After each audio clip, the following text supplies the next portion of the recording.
We open on a shot of the city. Two contraband workers walk out of the back of a warehouse for a smoke break. In the shadow, the supervillain Titan appears. He's a tall, muscular man who can cover his body in a shell of stone. He charges at the two workers who pull out guns to defend themselves, but the bullets ricochet off of the stone. Titan destroys the wall to make his way inside, and eliminates most of the S-buyers, then the mafia boss. He only lets one of them escape, with a message for Mr. Liu. They better leave his boss alone from now on. At Mark Grayson's school, Amber, his girlfriend, is waiting for him. He shows up 20 minutes late, which makes Amber mad. We keep switching back to Titan, who does a few criminal jobs for his boss, like burning down a building or threatening a man who hasn't paid his dues. Each time, we see that Titan lets his sentimental side get to him, like when he decides not to eliminate the man he's threatening once he learns he has a daughter. We also see Mark arrive late to work, class, and his dates with Amber because he's trying to keep up with his superhero training and his missions. Everyone around him is aggravated by his constant lateness. Back to Titan, infiltrating a lab this time to steal a computer chip. The scientists all threaten him with a gun, but Titan persuades them to let him go if he promises to also not to hurt them. In the middle of yet another fight, Mark has to text Amber to tell her he'll be missing their date tonight. She's yet again annoyed, and tells him he better not miss the dinner they have set up with her mom later in the week. Titan enters a fancy office, where his boss, Machine Head, was waiting for him to bring back the chip he just stole. He inserts it into his robot head. Titan tells him this was the last job he needed to do for him, and that he's done. But Machine Head refuses to let him go because he's too useful to him. Titan wishes he could just walk out, but he knows Machine Head could hurt his family if he refused. We cut back to Mark, now training in space with Omni-Man, who has him pushing back an impressively huge meteor heading toward the Earth. Mark successfully does it, exhausted but impressed with his own abilities. He gets a text from Amber, and Nolan allows him to leave to join her. Mark arrives at Amber's house, but he's 2 hours late for the dinner with her and her mom. Frustrated, she asks him if she's important to him. Even though he's always good at making up for it, Amber tells him that this was too important for Mark to miss. He almost decides to tell her the truth and reveal his superhero identity, but instead tells her he has a lot of responsibilities because of his dad's job. He promises to do better from now on. We see Titan walk home to his wife and daughter. They're happy to see him, but his wife, Nessa, asks him if he's free from Machine Head's debt. From his look, she understands that it's a no. Moments later, Titan is on the terrace, looking at the stars. His daughter Fiona joins him and they witness Invincible flying by. She asks her dad if he's one of the good guys, like the superhero. He has no answer for her. Back at the Graysons, Debbie finds an abandoned notebook in the dressing room. She suspects it belongs to the demon detective. Locking herself in the bathroom to hide from Nolan, she looks through it and finds that the detective shared her suspicions about Nolan's aggressive mood in the past few weeks. We cut to Eve's house. Her parents are upset that Rex and her broke up, because the only reason they agreed to let her become a superhero was that Rex would be here to protect her. They're worried about her working without a team. Eve argues that she's powerful enough to do anything she wants on her own, including not being a superhero anymore if she decides so. Upset with them, she leaves. Meanwhile, Mark is flying above the city as Invincible. He notices that someone tagged his superhero name on a roof and decides to fly toward it to check it out. Titan is sitting next to the tag, and Mark recognizes him.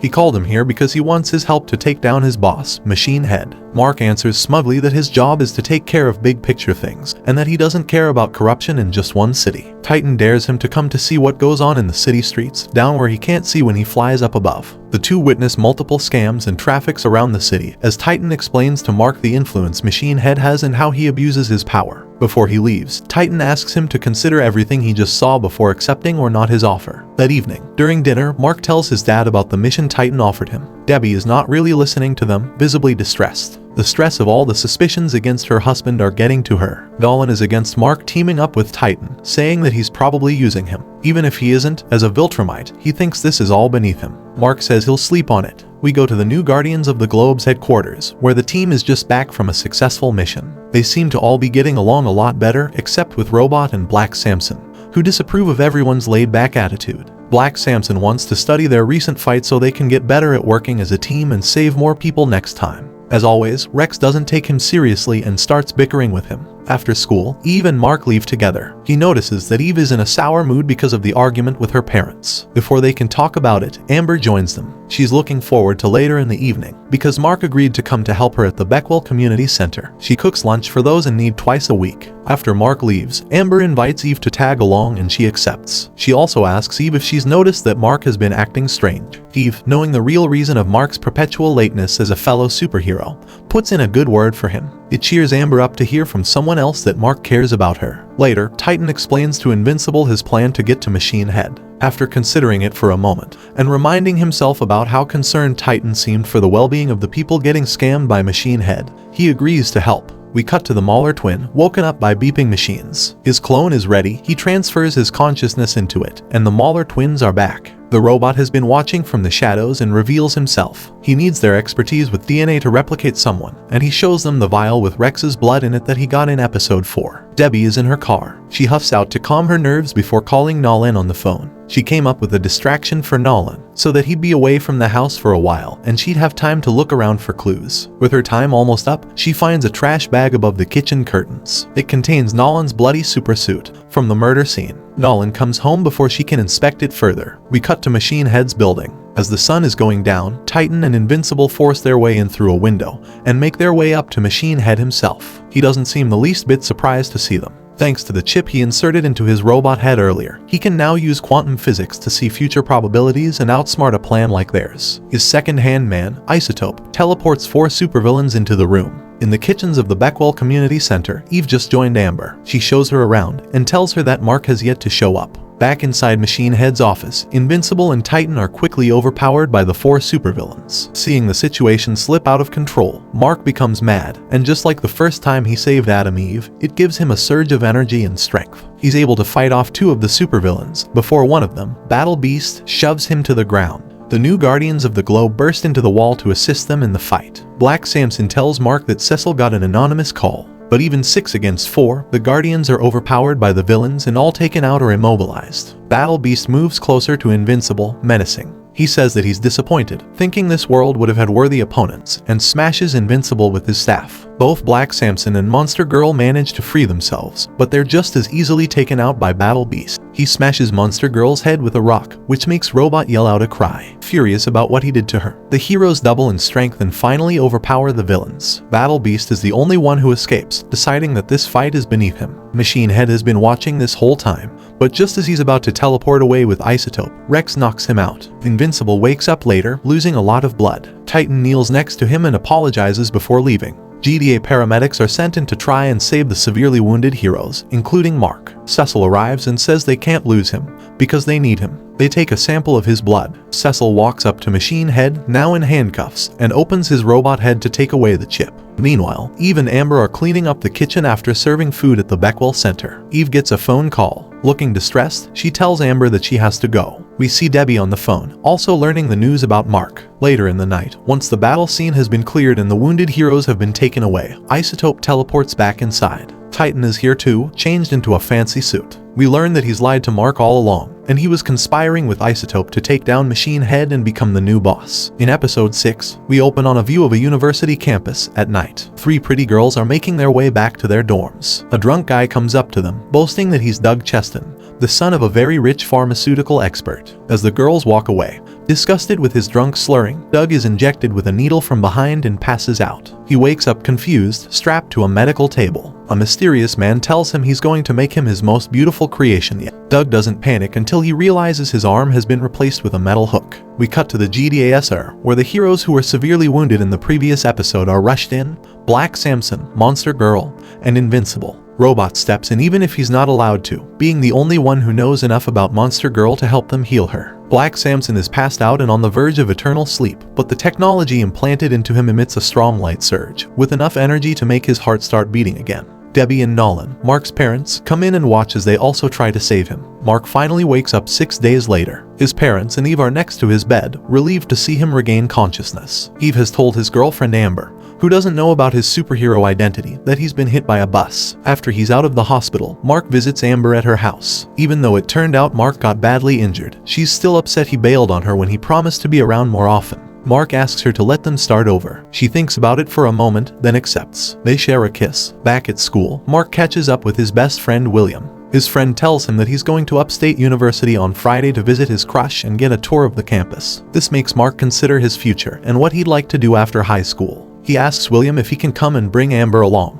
On Friday, Mark is packing his bag in his bedroom. Eve flies up to his window to talk to him, and he thanks her for talking to Amber for him while he was at the hospital. He tells her his plan to go visit upstate U with William and Amber. While she seems upset that he didn't invite her, she says that she's not interested in going to college. Ever since she volunteered with Amber at the Beckwell Community Center, something clicked for her. She doesn't want to do studies or be a superhero who fights off alien invasions. She wants to help people and deal with social issues and injustice. We cut to Amber, William, and Mark in William's car, driving to the university. They discuss William's crush, Rick, and how perfect he is. Back at the Graysons, Debbie says she's going out to buy some groceries. Nolan wants to tag along, but Debbie insists that he stays at home. Nolan, suspicious, checks on the trash bag he left above the kitchen curtains. It contains his old suit, stained with blood, which he was wearing when he Guardians of the Globe. Or at least, it used to contain that. Nolan opens it and realizes Debbie took the suit. We cut to Eve's house, where she's packed her bags and is ready to leave her parents behind to start a new life. They're trying to talk her out of it. Her dad is a lot angrier than her mom, telling her that she should aim to go for a normal, simple life and drop the duties becoming a superhero gave her. Nothing they say can make her change her mind, and she flies away with her bags. The three teens have made it to upstate. Rick is now showing them around and telling them he's planned for them to come to see one of the biology lessons on campus. As they pass a bulletin board, we see a missing person poster with Douglas on it, the student we saw in the opening scene.